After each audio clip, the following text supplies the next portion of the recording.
Good morning and welcome to my new car. I am riding in the 2016 Mazda MX-5.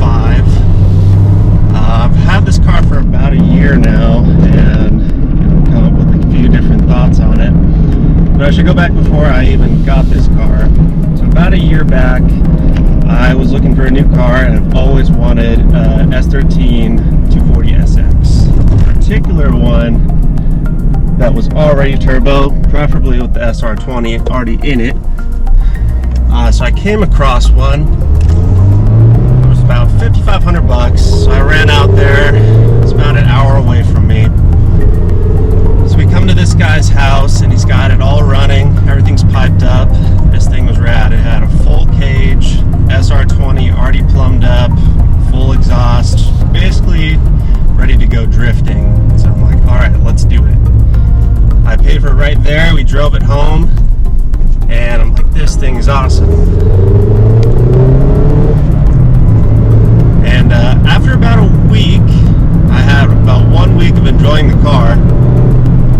The thing decides to go and blow a turbo on me. They ask you how you are, you just have to say that you're fine when you're not really fine, but you just can't get into it because they would never understand. Our issue we got right here, we got a nice big puddle of oil sitting inside the turbo, just sucking it up, blowing it through the exhaust and giving me a ton of smoke.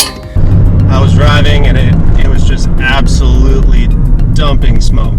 Basically the car looked like it was disappearing going down the road. So I'm like, okay, this is a rad car, let's just put the money into it, let's fix it up.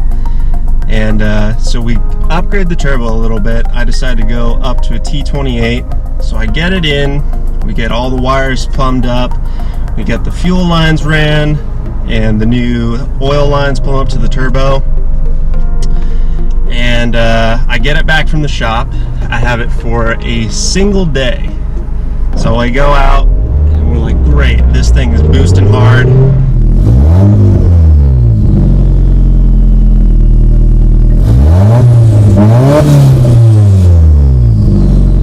Throwing me into the seat. And the next day I go and I'm gonna take it out to work, just a normal cruise, and I get about probably a mile from my house, maybe half a mile onto the freeway, and the engine just dead stops.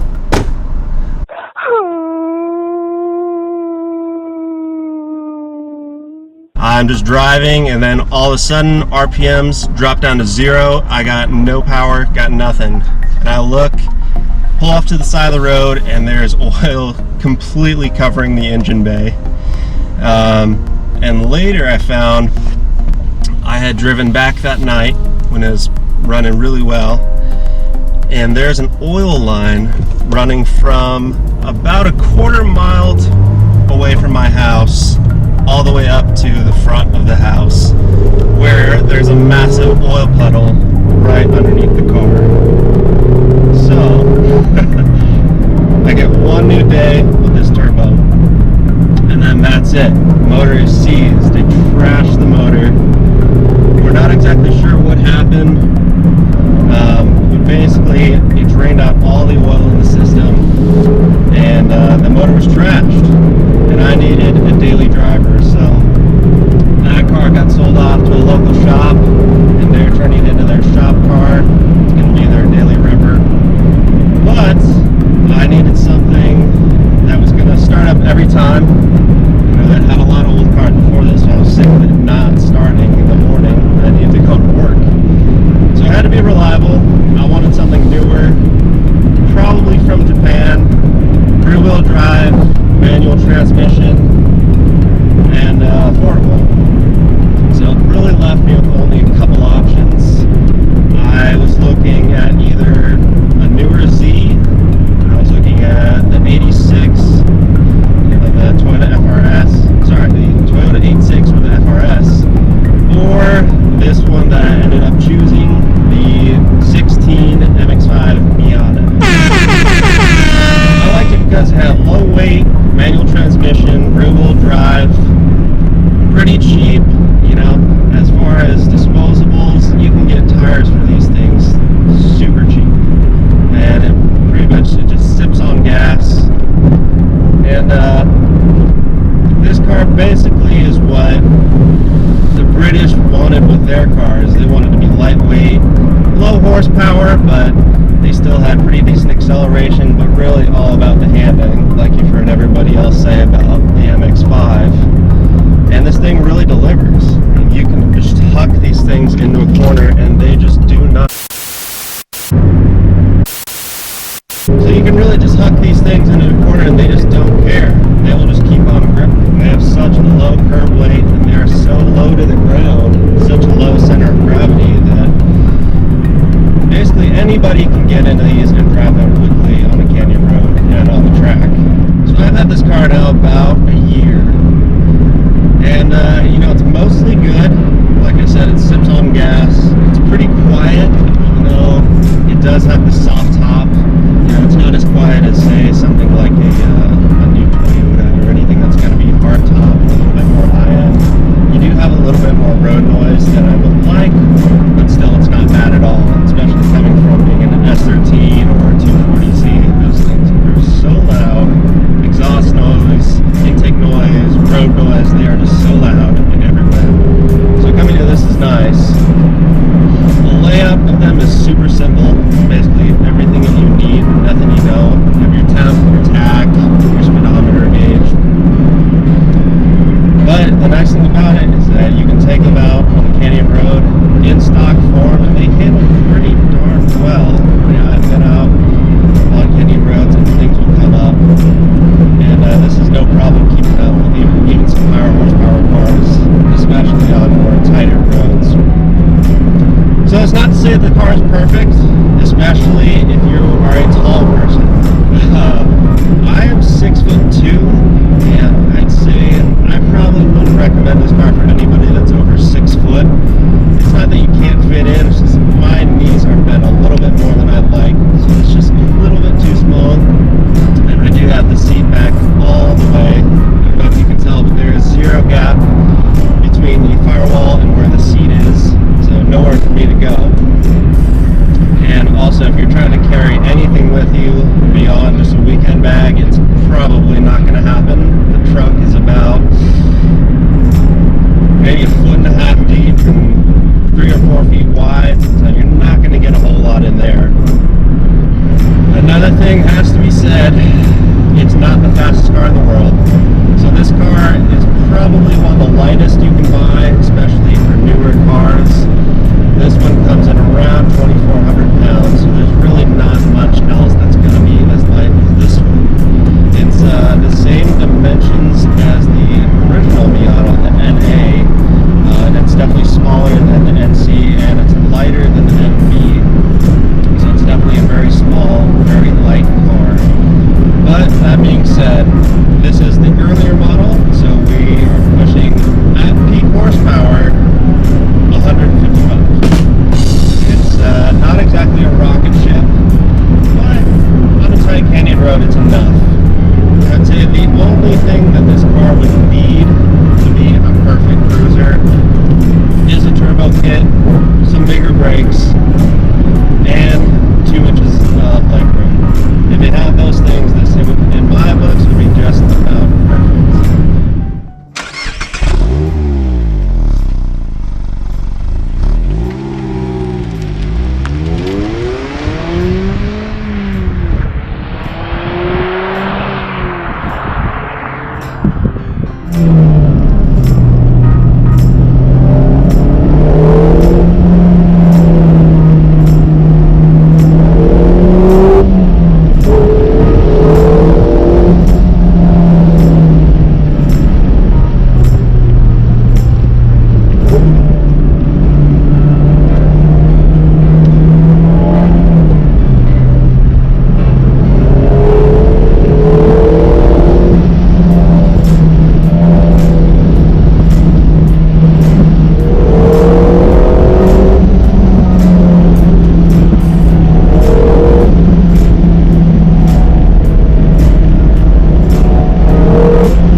of the reason why I chose this car is definitely based off of the looks. You know, compared to the NC, the ND is a much more aggressive looking car in the front. It kind of matches the rest of the styling cues that Mazda is based off of now with their newest generation. But also the rear, it definitely has cues based off of the race cars of yesteryear. For the taillights, for example, you can see it's clearly based off of the race-winning Le Mans D-type Jaguar, and also it has just the general curvy looks of a more Italian or European sports car, much less boxy than they used to be. When you're driving this car, you get the sense that it's based off of a center gravity point. It's rotating around some sort of central mass. You know, there's no sense that there's a ton of weight up front or there's a lot of rear end weight.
Ratios are very close.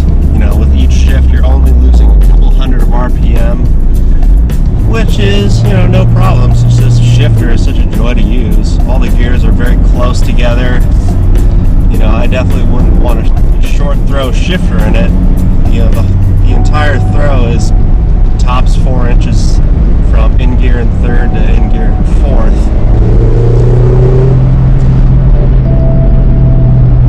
Makes a really nice induction sound. Reminds me a bit of like the old Honda race cars.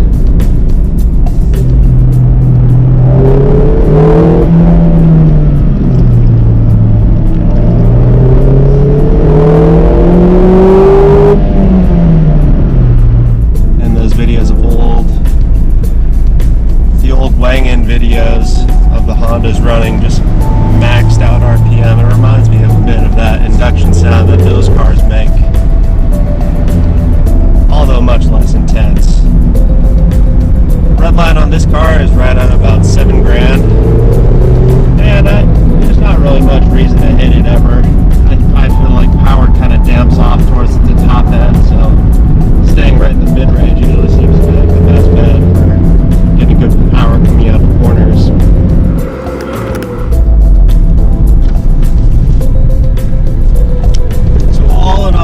Buy this car again? That's going to be a yes. For all the flaws that this car has, it's definitely an all-around really awesome car. Would I suggest it as everybody's daily driver? Probably not. Just for a lack of space